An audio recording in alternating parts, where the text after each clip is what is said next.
Hello everyone and welcome back to the Brumakian podcast, an episodic review series where I can review anything, but not everything. That includes giant monster movies, anime, and video games. This week is Gamera vs. Barugon.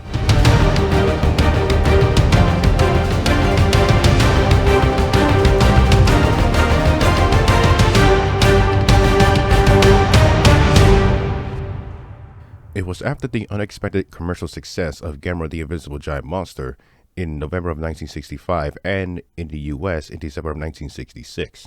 All of a sudden, Dai Studios, who thought the movie was going to flop, had a change of mind and heart for the giant turtle and Noriaki Yuasa, and greenlit a sequel. From there, the direct competition opposite Godzilla began. But there were a few snags along the way. The studio decided to expand the budget to what Yuasa had claimed 80 million yen, which is equivalent to $800,000 in US. That means that unlike The Invisible Giant Monster, which had a B budget, this film had an A budget. That also means that changes had to be made. Noriaki Yuasa, who was the director of the last film, was unfortunately demoted to special effects director. The man who had taken the director's chair was Shigeo Tanaka, no relationship to Tomoyuki Tanaka. It didn't bother Yuasa that much because he stated that he and Tanaka had a rather father-son relationship. Yuasa recalls a moment from the Dai execs that they wanted the film to be targeted towards an adult audience, stating that, "I thought mixing melodrama and monsters was difficult to do." And with the film being produced under an A budget, Masaichi Nagata chose actor Kojiro Hongo, I hope I said that right, as the lead protagonist. This is what Hongo had to say about being in the lead role. I was sort of taken aback that someone thought I was suited to star in a monster movie. When the part was announced, I guess that the other actors had all scurried away and that left me holding the bag. At first, I really thought that they were crazy to choose me for this project. It completely felt that way since at first Hongo wanted to drop out via faking an illness, and that caused production to be delayed for a whole month. He didn't even read the script upon receiving it, he was that nervous. But he mustered up the courage to perform his role as intended.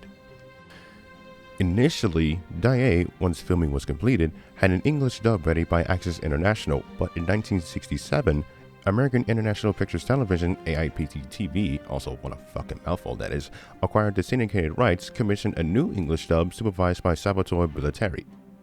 I hope I said that right. And renamed the movie to War of the Monsters. Honestly, that could have been a subtitle to the movie.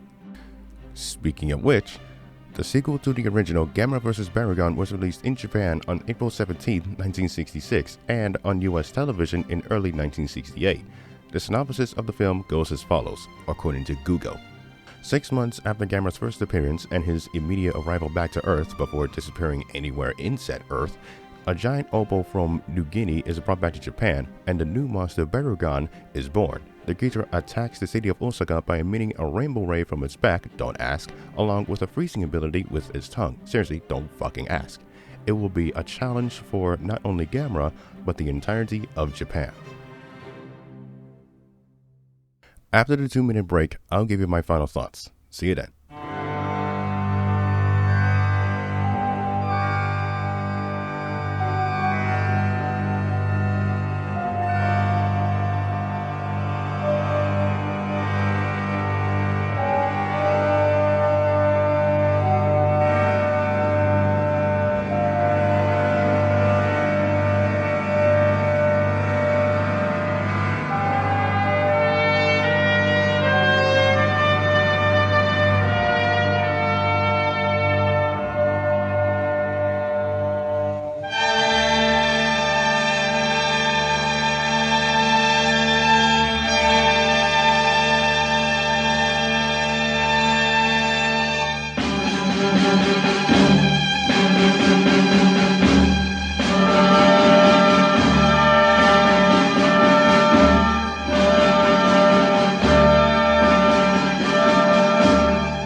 I can understand why Mr. Yuasa would be concerned with combining melodrama and giant monsters. It has been done before, this isn't the first time. Unfortunately, however, I feel like some aspects are kind of just out there. I like that the story is taking itself seriously, even though sometimes it can get very questionable. The biggest thing that I find asinine is that elements about Barugon's weaknesses are just brought up without any prior knowledge beforehand. Also, it seems to be inconsistent with that. Another big thing that made me scratch my head was that Gamera was placed as top billing, yet he only shows up for a cup of coffee and then fucks off. And he wasn't even brought up all that much either, barely a mention until the end. A change of heart for the turtle, my ass. That's not to say that the characters are insufferable throughout, far from it. The actors and actresses performed well, really well, better than the last cast from the original, that's for sure. Gamera, although we got to see less of him, looks great. I love the eyes, I love the face, and I like how he is portrayed as more animalistic, though he still doesn't escape the look of the derp.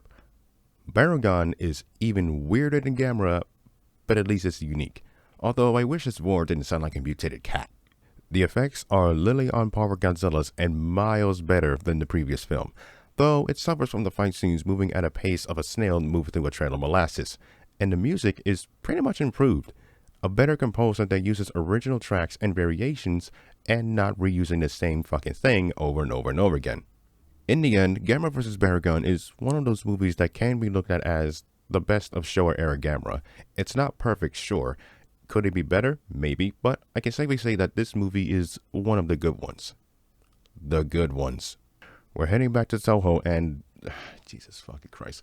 As if dealing with Frankenstein wasn't bad enough, I have to deal with two of them now. Sort of. Until then, thank you all for watching or listening. If you enjoyed this video, leave a like. If you want to see more of the Brumakian podcast, then subscribe to the channel. This has been Demetrius signing off, and long live the turtle.